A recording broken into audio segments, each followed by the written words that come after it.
Voilà, volontaire, on y reviendra, le terme est important et on voit que c'est la même démarche donc en Belgique, en France. Alors Romy, vous, en Allemagne, c'est un peu différent parce que là, c'est effectivement, là, c'est s'engager et là, ça va loin puisque c'est de 6 à 23 mois, 2600 euros bruts par mois. Donc on sent une volonté des autorités d'accélérer. C'est-à-dire l'Allemagne vient vraiment un peu de loin, hein. Même quand on voit les missions que l'armée allemande a assurées ces dernières décennies, c'était pas beaucoup. On a eu pas mal de scandales en termes d'équipement, etc. Donc il y a beaucoup de choses à faire et en fait le gouvernement s'est montré quand même assez déterminé en libérant. Bon, il y avait de l'argent pour ça parce que du coup, on a accepté de faire des dettes, ce qui n'était pas possible toutes les années précédentes, pour investir dans l'armée.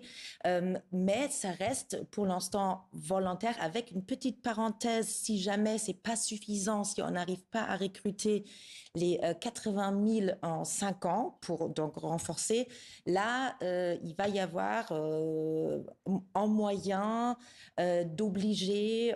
Je dis toujours éventuellement. L'espoir est grand parce qu'on a beaucoup fait l'opération séduction, plus d'argent, tu peux passer ton permis, tu peux faire ceci, cela, grande carrière derrière, etc. Donc, ils espèrent que ça attire des gens. Des formations. Effectivement, beaucoup de choses. Et du coup, pour un jeune de 18 ans, entrer dans ce service militaire et sortir avec 1800 à peu près brut, c'est immense. Je veux dire, donc ça peut attirer effectivement.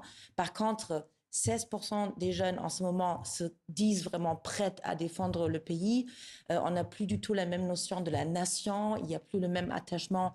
Et l'Allemagne, de manière générale, a une relation très compliquée par rapport à l'armée, à la guerre, etc. Ça, on va encore en parler, je pense. Oui, on va en parler. En plus, l'Allemagne est aussi plus proche de la Russie, par exemple, que la France ou la Belgique, donc ça résonne différemment. Ouais, et l'Allemagne. Et en plus, on a, si je peux encore ajouter ça, on a un pays déchiré par rapport à la question avec la Russie. Il y a les Allemands de l'Est qui étaient plutôt proches de la culture, qui ont appris la langue, qui pendant toute une vie parfois donc se sentis proches, et les autres où les Russes sont l'ennemi. Donc même au sein de la société allemande, il y a grand débat et pour certains, ça n'a pas beaucoup de sens de combattre les Russes parce qu'il faudrait plus que ça soit des partenaires. Alors si beaucoup ont renoncé au service militaire obligatoire, d'autres l'ont conservé et notamment la Suisse. On va regarder cette carte qui nous rappelle un peu en Europe qui a un service militaire, qui n'en a pas. Et donc Michel, vous avez fait votre service militaire, mais il est obligatoire de toute façon, même aujourd'hui. Absolument, il n'y a pas de choix. C'est-à-dire que pour les hommes, il y a l'obligation de participer à l'armée. Alors, si pour des raisons ou des motifs de conscience, vous ne souhaitez pas le faire, il y a la possibilité d'intégrer la protection civile. Et puis, si vraiment vous ne voulez rien, il y a encore le service civil qui est, on va dire, un service qui est plus long que la durée de l'armée, 1,5 fois plus long. Mais là, vous allez travailler, je ne sais pas, dans un AMS ou un EHPAD en France pour rappeler ça. Mais néanmoins, oui, aujourd'hui, tous les jeunes sont astreints au service militaire. Il est volontaire pour les femmes. Donc, elles ont la possibilité de le faire aussi, mais ce n'est pas une obligation. C'est une armée de milice. Il faut bien comprendre que les jeunes sont formés pendant 4 mois, ce qu'on appelle l'école de recrue, à peu près 4 mois, 5 mois, ça dépend des armes. Et puis ensuite, pendant une dizaine d'années, vous suivez des cours de répétition, c'est-à-dire que vous retournez à l'armée 3 semaines par an. Il faut faire à peu près 6 ou 7 cours de répétition sur une dizaine d'années, et puis vous quittez vos obligations militaires à l'âge de 40 ans si vous n'êtes pas officier, 50 si vous êtes officier. Donc c'est une armée de milice qui compte énormément de monde. À peu près 150 000 personnes sont mobilisables, chacun ayant une arme. Vous savez, c'est la fameuse image du Suisse avec son arme à la cave, c'est le cas. Voilà, les gens ont un fusil d'assaut à la cave avec des munitions. Ils sont mobilisables en quelques heures. Voilà, une armée de milices avec beaucoup de personnes, mais malheureusement, en tout cas, c'est ce que l'on voit aujourd'hui avec du matériel qui commence à dater quelque peu et qui demande une amélioration, raison pour laquelle le budget de l'armée a été sérieusement augmenté récemment. Oui, comme un peu partout en Europe. D'ailleurs, on va revoir cette carte.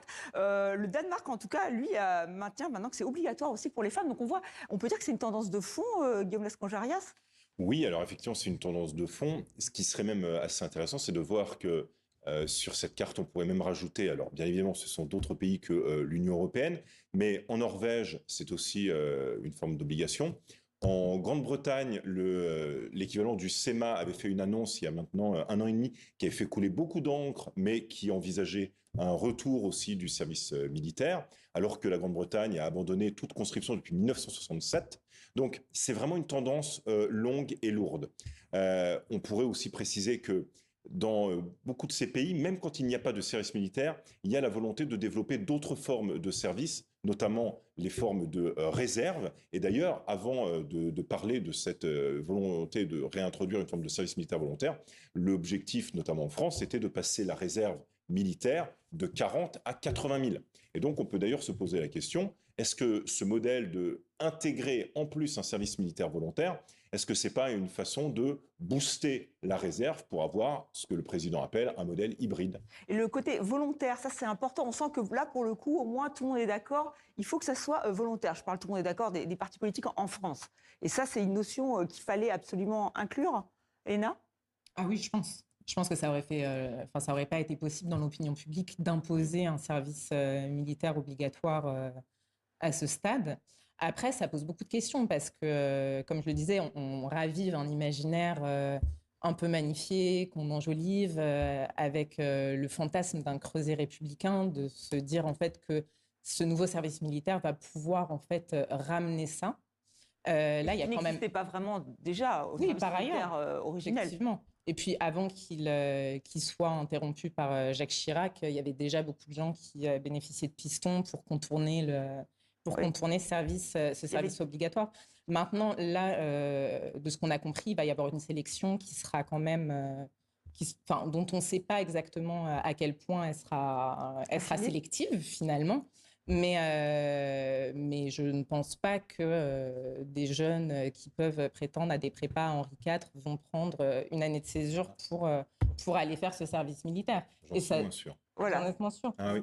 Parce que ça dépend encore quelle forme ça prendra et à qui ça s'adressera. Mais ça pourrait les intéresser. Parce que parfois, on en entend qui ont l'air assez enthousiastes, en tout cas. En fait, depuis maintenant quelques années, on a des partenariats qui ont été faits entre des grandes écoles et par exemple l'Académie de Saint-Cyr-Coët-Quidan, où vous avez par exemple des jeunes de Sciences Po qui viennent pendant 4 à 6 mois faire une année de césure et qui vont s'instruire pour devenir ou avoir l'expérience d'être ce que c'est qu'être officier. Et dans le même temps, Saint-Cyr envoie justement ses sous-lieutenants s'aguerrir du côté, cette fois intellectuel, à Sciences Po. Donc en fait, ces partenariats, ils existent. Ensuite, ça dépend effectivement sur ce qu'on appelle volontariat. Il faut quand même rappeler une chose, c'est que jusqu'à présent, on est capable, l'armée recrute sans trop de difficultés, à peu près dans toutes les classes d'âge et pour justement toutes les armes et armées de composantes, terre, mer, marine et gendarmerie.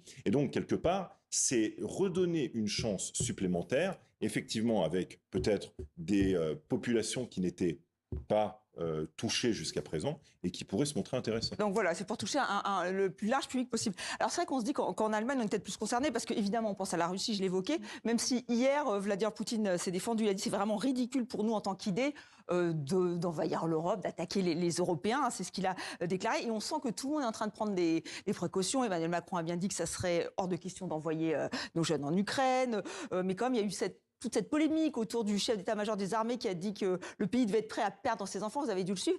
Mais en Allemagne, votre ministre de la Défense l'a redit encore, la Russie est menace. On doit prendre ces menaces au sérieux. Et ça, est-ce que ça joue en Allemagne pour s'engager ? Mais je pense que ce conflit, il est tellement difficile parce qu'on a, depuis son début, entendu beaucoup de choses. On va pouvoir éventuellement envoyer des troupes, comme disait Macron à un moment. Maintenant, on a Poutine qui veut presque nous dicter un tout petit peu les conditions pour que l'Europe soit vraiment pas présente. Et donc, en fait, je pense qu'émotionnellement, il y avait toujours des hauts et des bas comme ça, des gens de la population qui, à un moment, disaient « Ah non, ça va aller, il y a un deal. » Discute là dans les familles. Oui, évidemment, le côté danger. Mais ce que je veux dire, il y a un grand conflit intergénérationnel dans mon sens, parce que les jeunes en Allemagne, en tout cas, ils se disent bon, déjà, on va payer les retraites. On n'est plus majoritaire, on a toute cette population vieille et on doit en plus maintenant, eux ils ont vécu un peu des périodes assez bien en fait, où l'armée allemande était très passive, jamais active, jamais en mission, et maintenant ils se sont dans cette double charge. Donc non, il y a très peu de jeunes qui sont prêts à y aller. Même pour défendre la nation, le drapeau. Non, pas pour sa nation, et aussi pour se dire, mais c'est quoi ce modèle capitaliste où, en fait, il y a beaucoup d'injustice. Ça dépend aussi un peu de quel jeune vous demandez. Est-ce que c'est un jeune favorisé qui se dit, oui, ce pays me donne beaucoup de liberté, des chances de devenir au moins, pas riche, mais au moins avoir une vie correcte, et d'autres qui se disent, mais pourquoi je devrais défendre ce pays qui me traite pas bien, qui me laisse dans des situations précaires? Donc, je pense qu'il faut vraiment regarder à qui vous demandez. Donc, vous parlez de Sciences Po, je veux bien qu'il y ait certains étudiants qui se disent « Ah, très bien, je veux devenir officier », mais allez-y dans le 9-3 et vous allez voir si c'est la même chose. Je ne sais pas. C'est de là d'où je parle, le 93. Ouais, c'est ça. Et je pense qu'il y a aussi une armée qui a...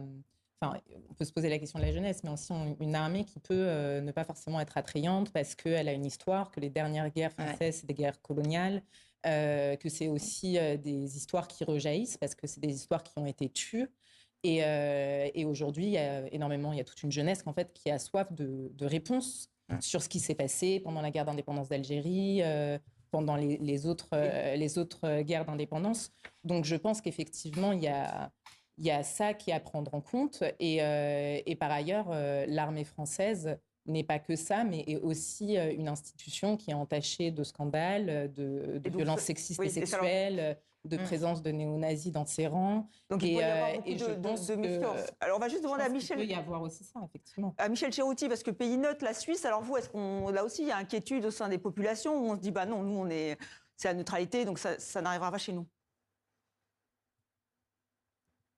Alors effectivement, la menace, comme on l'appelle la menace russe, on la sent bien. Enfin, on la sent bien. Elle existe bel et bien dans le pays, auprès des politiques et auprès des experts militaires, mais elle existait, j'ai envie de vous dire, il y a déjà des décennies en arrière, lorsque j'avais fait ma propre école de recrue, lorsqu'on faisait des exercices, c'était toujours les rouges, voilà, éventuellement, qui risquaient d'attaquer, donc ça existe depuis des dizaines d'années. Maintenant, la grande différence de la Suisse par rapport aux autres pays, c'est qu'elle est neutre. Donc si vous participez à l'armée, vous savez que c'est pour défendre votre pays, mais certainement pas pour éventuellement vous retrouver impliqué dans un champ de bataille à l'extérieur de la Suisse. Donc il n'y a pas véritablement ce problème-là en Suisse qui s'est fait jour notamment en France ou qui pourrait se faire jour en Allemagne, c'est-à-dire d'envoyer des troupes nationales sur un front à l'étranger pour défendre des valeurs, pour défendre un système. Pour autant, l'armée, voilà, elle est plutôt plébiscitée en Suisse, selon le fameux adage, si tu veux la paix, mais prépare la guerre, ça existe depuis des décennies. La population elle-même aussi a plutôt tendance à soutenir l'armée. Évidemment, au niveau politique, si vous allez dans les partis de gauche, on va être beaucoup plus critique à l'endroit de l'armée, à l'endroit de son existence, à l'endroit des moyens financiers qui lui sont consacrés. Si vous êtes à droite, on va soutenir largement l'armée. Donc ça dépend un petit peu de quel parti pris politique vous êtes. Oui. Et puis au niveau des jeunes, pour l'instant, j'ai l'impression de dire, ils sont astreints au service militaire, donc ils le font, mais toujours avec cette idée que ce sera pour défendre la Suisse, donc on reste en Suisse. Guillaume Lascaux-Géria, ce sera ma dernière question. Est-ce que vous pensez que c'est vraiment efficace, ce service militaire national? C'est-à-dire, bon, déjà, il y a les chiffres, et puis en plus, vu que c'est une guerre hybride, est-ce que c'est vraiment efficace? Alors, je vous dirais qu'en réalité, il ne faut pas se leurrer sur ce qui a toujours été le service militaire. Ça a d'abord été longtemps un impôt du sang. C'est-à-dire, on risquait finalement d'aller à la guerre et peut-être d'y mourir. C'est devenu ensuite un impôt du temps, avec des interrogations sur est-ce que c'est utile, est-ce que c'est pas utile. Maintenant, c'est, et pour une frange de la jeunesse quand même, une forme d'engagement moral et citoyen pour une jeunesse qui, dans l'ensemble, a soif d'engagement. Et parce qu'elle a soif d'engagement, elle peut changer et contribuer aussi à faire évoluer cette institution. N'oublions jamais que l'institution fait les hommes et les hommes fait l'institution. Donc en fait, moi je suis plutôt positif. Oui. Plutôt positif. Donc on voit que là, pour le coup, il y a un débat. Vous, Romy, allez, le mot de la fin pour vous? Je pense que l'idée en soi de rendre, entre guillemets, service, je ne dis pas à une nation, mais en tout cas à une société, je dirais plutôt, où on nous offre une éducation, etc., c'est une très bonne idée. Mais je pense qu'il faudrait le mélanger avec le service civique et en fait dire femmes, hommes, tout le monde pourrait investir en temps, peut-être pas en an, mais 6 mois, mais derrière décider, est-ce que je veux être éboueur et faire quelque chose comme ça, ou travailler dans un hôpital, ou éventuellement aller dans l'armée. Mais s'il y a en fait quelque chose de plus global, avec plus des valeurs, etc., là je crois que dire en gros que les valeurs de la République se trouvent dans l'armée, je pense que ça ne parle pas à tout le monde, surtout à une génération peut-être un peu plus woke, etc., qui n'ont pas d'engagement. Donc service civique mélangé avec, voilà, et tout ça peut-être obligatoire. Voilà, ben on aura l'occasion d'en reparler, évidemment. Merci à vous quatre d'avoir participé à ce Allons-y Franco. Je vous rappelle, c'est tous les vendredis l'actualité vue par les médias francophones. C'est fini, 64 minutes.